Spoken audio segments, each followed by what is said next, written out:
In a dusty corner of a forgotten antique shop, tucked behind a mountain of old books and a grandfather clock that had long since stopped ticking, there was a mirror. It wasn't particularly ornate, just a simple oval frame, a bit tarnished with age. But this mirror held a secret. It wasn't just for reflecting your appearance. It was for reflecting your mood, and its favorite way to do that was with a good old-fashioned joke. My name is Leo, and my life changed the day I stumbled into that shop. I wasn't looking for anything in particular, just killing time. The shop owner, a kindly old man with spectacles perched on his nose, saw me looking at it. "That one's special," he said with a twinkle in his eye. "It's a good listener." I thought he was just being a salesman, but something about the mirror drew me in. I bought it for a few dollars and took it home, not knowing I had just acquired the world's only stand-up comedian trapped in glass. I hung it in my hallway. The first time it happened, I was rushing to get to work, stressed because I was running late. I glanced at my reflection, trying to fix my messy hair, and I heard a clear, calm voice echo in the hall. "Why don't scientists trust atoms? Because they make up everything." I froze. I looked around. The apartment was empty. I must be hearing things, I thought. The stress is finally getting to me, but it happened again the next day. I was feeling a bit down, staring at my reflection and sighing. The voice came again. I told my wife she was drawing her eyebrows too high. She looked surprised. I couldn't help it.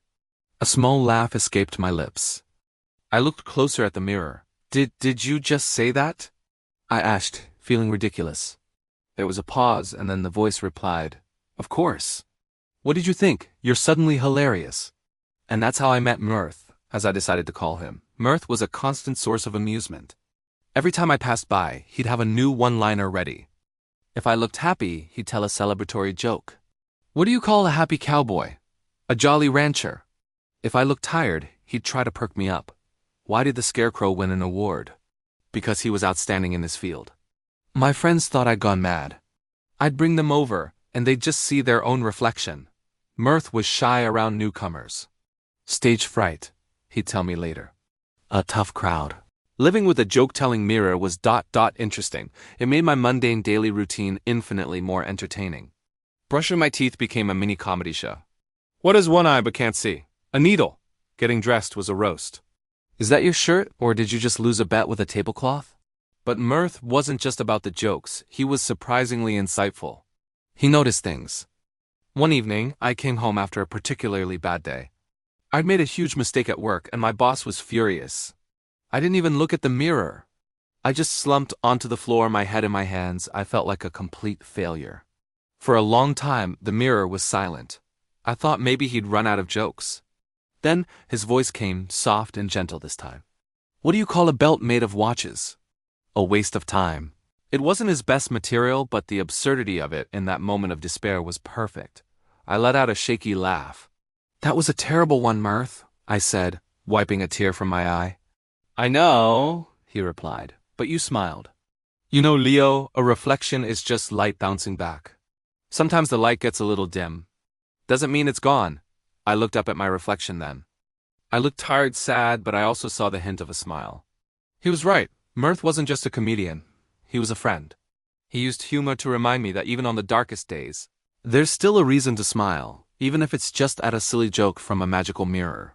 Over time, I started to change. I became lighter, more optimistic.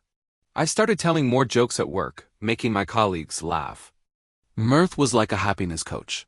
He taught me that humor isn't just for entertainment, it's a tool. It's a way to connect with people, to diffuse tension, and most importantly, to be kind to yourself. When you can laugh at your own reflection, at your own mistakes, the world becomes a much brighter place. One day, an idea sparked. I set up a small camera in the hallway, pointed at the mirror. I started recording our daily interactions, our joke sessions, our moments of quiet reflection.